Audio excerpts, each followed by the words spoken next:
poles and slides and stuff in the house. That'd be great. We're back to Sunday Brunch. We're live. We're still here with John, Tom and Owain. Excited now. We're joined by Richard Johnson again. Welcome back to the show. The Prince of Street Food, should we call you? Godfather. The Godfather. The Godfather. Okay, yeah. Godfather I answered both. How have you been? We haven't seen you for a while. How have you been? I've been great. The industry has, it's been good and bad. Because it's the pandemic, obviously. That's why we haven't seen you for a while. What do you mean good and bad? Well, I think street food traditionally, no premises, so they didn't benefit from the cut in business rates.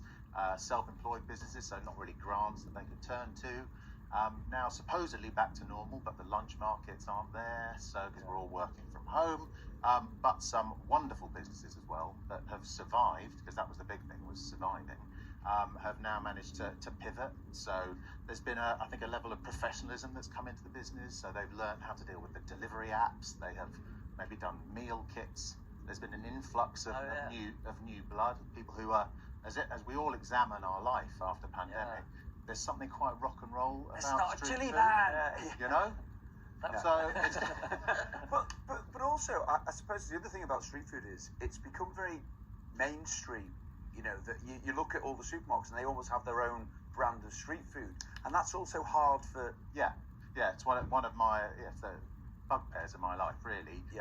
Is that every restaurant's got a street food menu. There are supermarket street food ranges that you go to food halls and supposedly these are street food businesses, but in fact they've been dreamt up in some marketing meeting in an airless office in London. There's nothing street food about. So I'd ask punters just to ask questions. It's like, what is street food about the food that you're eating?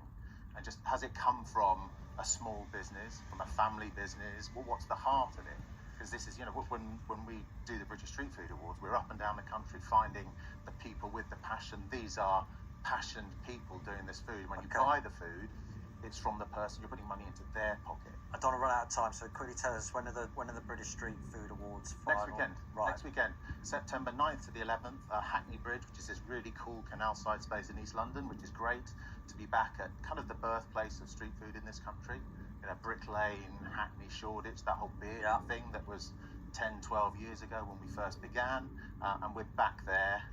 Amazing judges, Sophia Spencer, Faye Ripley, two Michelin-starred chefs from Hackney, Tom Brown, all people, friends from your programme. So it's and can you roll up on the day? Would you ticket in advance? Roll up on the day, but ticking in advance is safer and it buys you a lot. We're doing a getting started in street food seminar, so people who are interested in joining the industry can come along and learn.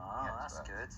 So, right, let's talk about these, otherwise we'll never get time for. So what's the first one we're going to try? I'd start with the tacos. Tacos El Pap from the Midlands. Latham, it's a beef barbacoa, 18 hours. It should be the point. It's oxtail and chuck. It should be beautiful. Are these some of the finalists? Is that what we're tasting? Yeah, in different categories. So these guys are actually finalists in our best looking category. So that's all about vans, trucks, and trailers. There's a sharpness there that should be from the pickled onions. They've actually been pickled with a Seville orange, 3 different types of chili, creamer on the top. I'm covering the silence from all the eating.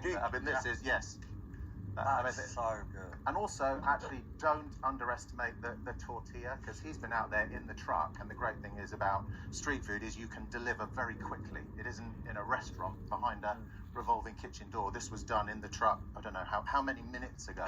But that means it can be pressed and it's got a freshness to it. And very different from the commercial offer. Again, another kind of very, very silent food item. But have a look at this, truck. I've just come back from Mexico. And this is better than the ones. Thank you. Bold statement. God bless Leif. John, are you a fan of that? I tell you what, it's fantastic. I was living in Washington, as you said, for years.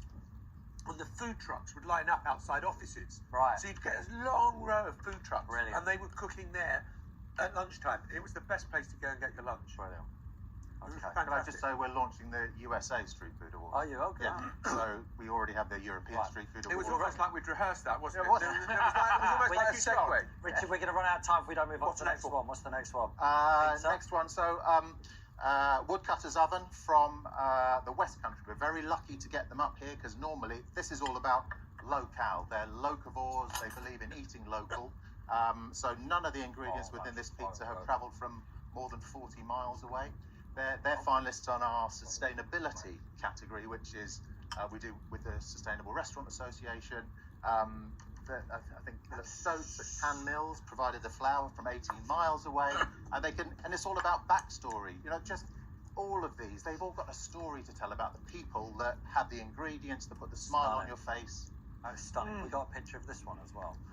There they are. Oh, look, that's fantastic. So that is a lockdown love affair. They met at Tinker's Bubble, which is an eco community in the West Country. Fun enough, they've now got 2 children. The second one so recently it hasn't even been named, and I'm just talking to Phil just like an hour ago. Still haven't decided on a name. Well, you've got to tell them that food is unbelievable. What do you think of that? Incredible. Absolutely incredible. Yeah. I've never tasted a pizza like that. I'm having such a good I've time. been to Italy, let me tell you. I think you've got to get yourself down to Hackley next weekend to come to this. Yeah, you're going to come off air, and Owen is still going to be in here, kind of thing as well. And the meatball is from their farm. It's Shetland Oh, it's cattle. delicious. And so they actually slaughter in small numbers once every 2 months. And so of course they do actually know what goes into the meatball. So that's actually skunky. Right, Richard, last one, because What have we got now? we've got to move on. I'm interested to know what you think before I tell you about it. What we're going to eat it? So yeah. So it's a baked potato. What category? But obviously not just any old baked potato. But That's not peanuts. so this is from Skullduggery. So Skullduggery, she is a dessert illusionist. All right. That is so good. That's brilliant. I didn't want to spoil it by going What, straight beans? into and for the best dessert category. But anyway, okay. as you can see from the rest of the stuff she does a Sunday lunch, she does a range my of sandwiches, God, but it just puts a smile on people's faces. She is an extraordinary. That's incredible. She's an extraordinary woman. Wow. This is Steph Parker, and when she was being judged in the Northern Heat, she arrived on her cheesecake chariot with a sort of a smoke machine, like something from Stars in Their Eyes. She is, goodness knows what she's got planned for the finals. We've next got a weekend. picture of her as well. Let's have a look. Oh, we haven't got a picture of her, no.